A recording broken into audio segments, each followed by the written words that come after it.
Hello, everybody, and welcome to episode number 99, season number 4 of the Steel City Insider podcast. I'm one of your hosts, Jeremy Ritz, but you're not here to see me. You're here for the insider himself, Jim Wexel. Jim, how are you today? We're all here to see you, Jeremy. Come on. I'm just the old guy that went to the Indy Combine.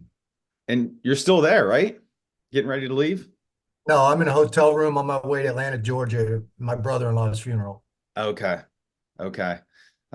Sorry to hear about that. I know we talked before you came on, but you were just in the combine in Indy, got back probably this weekend, and that's what today's episode is all about. The combine, it's in the books. Now we can start talking about pro days. So I got a ton of questions to come your way here, Jim. But let's start. Who are the potential Steelers out there, and your thoughts on round one after your excursion to Indy? I tell you what, my phone's ringing now, but um, my thoughts on round one. It was center going in. Jackson Powers Johnson, Zach Frazier, even Graham Barton. And I couldn't help. And this is a column I wrote urging people not to get too happy about drafting a tackle in the first round. I don't see it happening because they have their two tackles. They need a number three, and I doubt they want a first round pick to sit the bench. But I tell you what, after those tackles came through, it's like I got to get me one of them. You know, Yeah. Emeritus Mims. And I wrote this, but when Pouncey came in 2010, they asked him the next year, any of your old teammates, and he said Marcus Gilbert. So they drafted Marcus Gilbert. And Ramon Foster said Broderick Jones has to do the same thing. Get a guy, get a running buddy, and start building your new line around you, just like Pouncey did. And he said you got to meet Pouncey is what you got to do. So Broderick Jones played with Amarius Mims. They won a championship game together, and Mims was just like Broderick, working at left tackle, working at left tackle. Then all of a sudden, the coaches put him at right tackle, and he did well. And that's I think Broderick was the opposite of that. His first starting assignment at Georgia, he was right tackle, and then they moved him left. But Broderick said that those coaches are adamant that you learn both sides. Mhm. And so Broderick didn't have any problem with right or left. And Mims says he doesn't either. Mims is like 6'7.5", 340, ran a 507.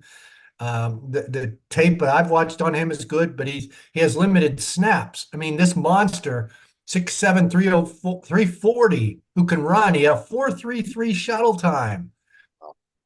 Yeah.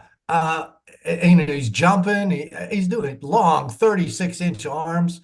He is a classic blue chipper who, if he had more snaps at Georgia, could be a top 10 guy. But there are top 10 tackles already. So Mims could fall. I mean, you get a guy like that. And then you have your excuse to sit him because he has such limited experience in college ball. So it's understood that he still needs to learn, but he can play both sides, so he can be an ideal swing guy. It's a deep tackle crop. And my point was you can get one in the second round, a third round, a good guy, and that's the guy you use as your number two in Dan Moore's last year of his contract. But wow, I was just knocked out. And it wasn't just Mims, it was Tyler Guyton. I even talked to Christian Jones. He gave me a Wayne Gandy vibe, which Wayne, if you talk to him, you'd say, man, this guy's soft. But then he played well. And Christian Jones didn't have that aggressive, some of these guys like J.C. Lathan from, I hope I pronounced that right, from Alabama, right tackle, was a defensive end when he came to Alabama and still has that kind of aggressiveness. And you love that in offensive linemen, but they're not always like that because they're the thinkers, they're the receivers, they're the absorbers. They're different animals. But some of these offensive linemen are former defensive linemen and they're nasty. And so Christian Jones didn't give that nasty vibe. I mean, he seems like a real nice guy, but Wayne Gandy was too, and he was a very good left tackle. And Christian Jones is another massive guy from Texas. I don't think he's a first rounder, but I mean, Guyton, Latham, and then there's two monstrous Samoans. I shouldn't say Samoan, Polynesians, because they could be Tongan too. Um, Man, really, I think they want to get themselves one of these these guys will be foundational pieces. Mims is even bigger than Marcus Gilbert. When he talked, Marcus Gilbert had a real deep voice. It was his dad was a bodyguard for Obama, so his dad was a bad dude. And Pounce used to say, "Man, there was only one guy I was afraid of when I would go over to Gilbert's house, his Yeah. dad." So, I mean, that's the kind of guy. Mims, real low voice, good natured. Marcus was good natured, but just looks like a cornerstone future right tackle for the next decade as they move Broderick Jones over. So that's my thinking in the first round, because I tell you, interviewing the centers didn't impress me all that much. Mm-hmm. I was impressed by Barton. He struck me as David DeCastro without the snarl. You know, Dave was nasty. He was really smart. And once Dave relaxed around us, he talked to us like Barton was talking to us. Highly intelligent, and you really would like that in a center. It's a difficult position for a rookie. So that guy interests me, and it's funny that he's the one the Steelers met with there. They didn't meet with the Oregon center or the West Virginia center. Yeah, well, typically you see the centers go later in that first round, like down in the 30s or even the second round. So that could be a possibility that they pick one up later. But I feel like I'm having deja vu, Jim, because last year and I'm going to quote you, and I remember this. It just popped in my head. You had a tackle itch, and it sounds like you have a tackle itch again this year. It's a deep class. I So do. I do. And I was the one, I don't know, 2 weeks ago, writing, don't get all excited about tackle. I don't think they're going there in the first round. But wow. You can get your center. There are some good. I talked to the Georgia center. I asked him, I said, hey, Steelers seem to be rebuilding the Georgia line in their own image. And what would it be like to play between offensive linemen like Broderick Jones and Darnell Washington? And he started laughing, and I thought, what's this guy going to make fun of me? And he goes, it's funny you call Darnell an offensive lineman, but he is. And I'm like, yeah. And I said, he said he would love that would really help chemistry. And Cedric, it's your guy. How do you say that last name? Von Prawn? Von Prawn, yeah, something crazy. But he was a 3-year starter at Georgia. I mean, Mims nor Broderick were 3-year starters at Georgia. And so this guy's a 3-year starter at Georgia, was all SEC. His tape looks fine, looks good. And so if you can get him second round, maybe third round, boy, that would be ideal. You could wait for maybe Frazier in the second round. It gives you more confidence to wait into the second round. I could be wrong about Powers Johnson. I had someone told me that his shotgun snapping is very erratic, and they can't see the Steelers after putting up with what they put up with last year, putting up with it again. And I asked him about it. He goes, yeah, it was a little erratic, but I'm not perfect. That's something I can work on. So he confirmed it. I really haven't watched much tape on him, but I was more struck by the tackles were more impressive to interview. And I have a good sense. I have a good intuition for these guys doing this for as long as I have and interviewing pro tackles. And their tape looks good too. So I'm thinking tackle. I don't know if Von Prawn's a second rounder. If Chris Jenkins is there, the defensive lineman from Michigan, supremely athletic. He's on Bruce Feldman's freak list. And his times, I forget them right now, but he exceeded everyone's expectations. Did just as well, not exceeded, just did just as well as everybody expected. And he really impressed me. His intelligence and his demeanor, real team-oriented guy. He just kept talking about team and how he'll do the dirty work. He did the dirty work for Michigan while the other guys got all the glory. And then the tape supports that. Yeah. So Chris Jenkins, if he's there in the second round, you get your defensive lineman. So now you've got, say you get Mims in the first round and Jenkins in the second round. Now you've got two more foundational pieces.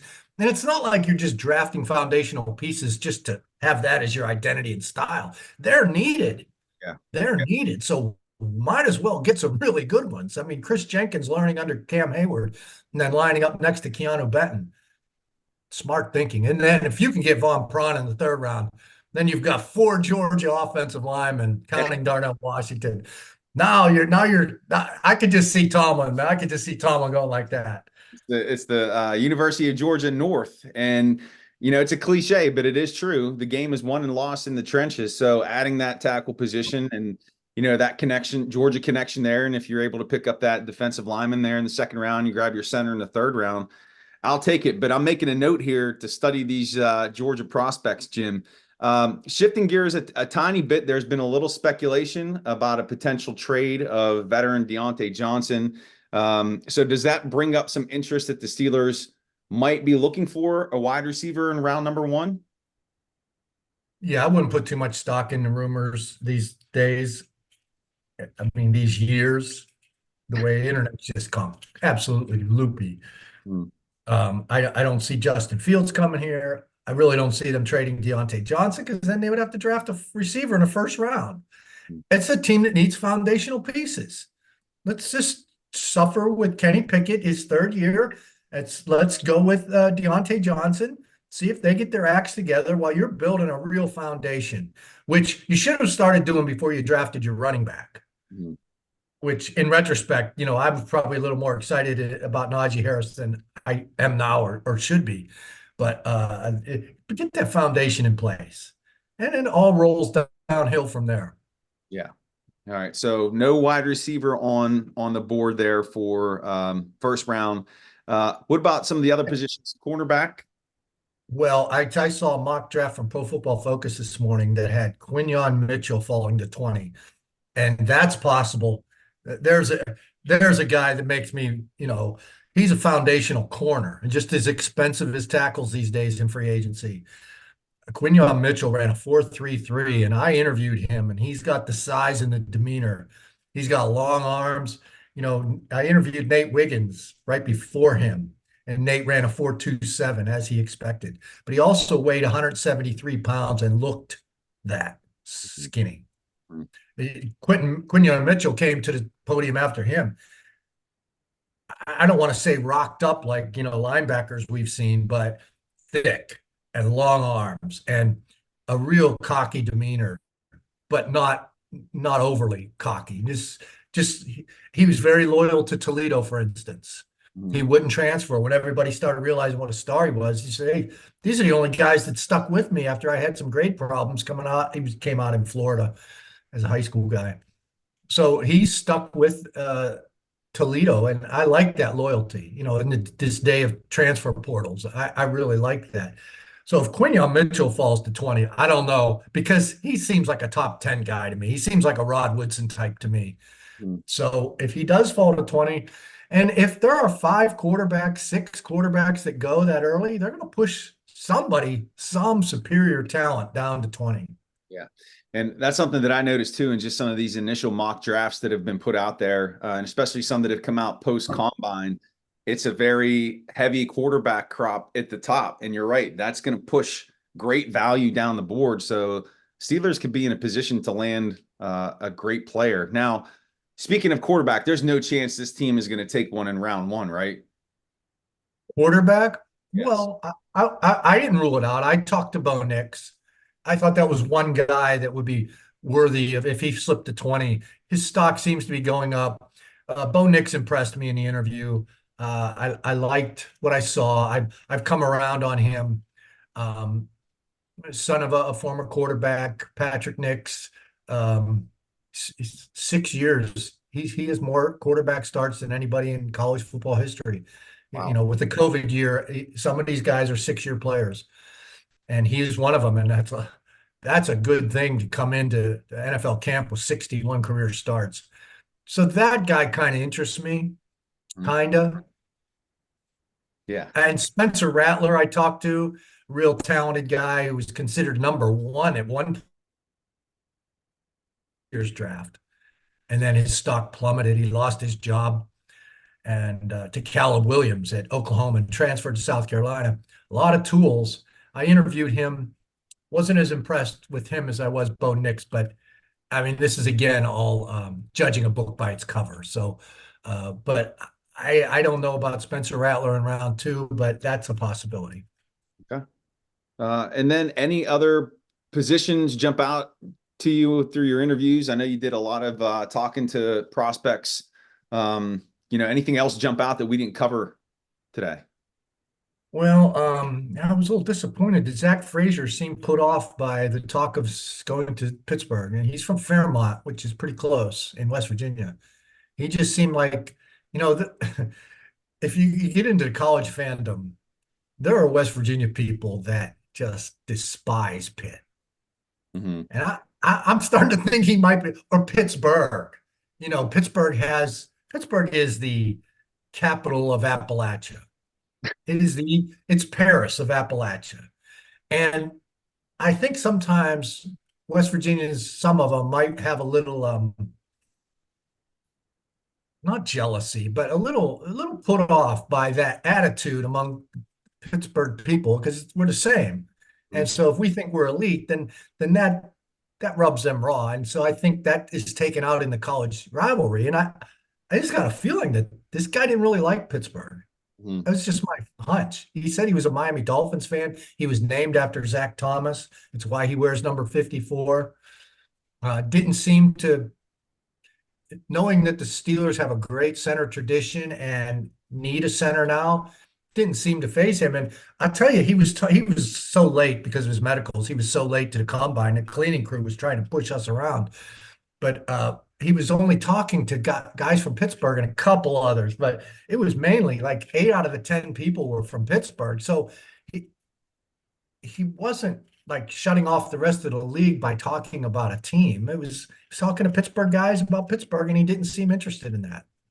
So I was a little disappointed in that because I thought he'd just be a barrel of loyalty and excitement to play for the Steelers and grab that center position that's been such a honored traditional position. Well, we don't want him. That's it. We don't want him now. Well, hey, I'm just speaking for Striking- what I I'm striking him I'm from just the list. I'm not crossing him off my list, but I like Graham Barton. Graham Barton gave me the vibe of a first round Pro Bowl type. But also he's not nearly as big as those other two, Frazier and Powers Johnson. He's not as thick. He has long arms, and he's 6'3", maybe 6'4". So it's interesting, but those tackles were just superior beings. The New York Giants used to have a theory called the planet theory. There are only so many men this big who can move this well, and you got to have them. And planet theory worked to a couple Super Bowls for them. Matter of fact, planet theory is what gave the Steelers Dermontti Dawson. Ron Erhardt, when he was a coordinator for the Giants back for Bill Parcells, just loved Dermontti Dawson in the second round. And the Giants drafted a monstrous tackle in the first round. And the second round comes around, and Dermontti thought he was going to the Giants because Earnhardt loved him so much. But they drafted another massive tackle. Mm. And then Earnhardt came to Pittsburgh, and he told Dermontti, man, I wanted you so bad, but they had to get the biggest guys on the planet. So we didn't get you, and I'm glad to coach you now. And Dermontti was incredible, of course. So Jim, other players, there's a wide receiver from Virginia interests me, Malik Washington. I really liked his toughness. Struck me as a Hines Ward type, even though he's 5'8", real tough slot guy. There's some running backs that impressed me, as in the late rounds. If one of those guys, I talked to 4 of them and gave the points about all of them. Very interesting guys to be the number 3 running back.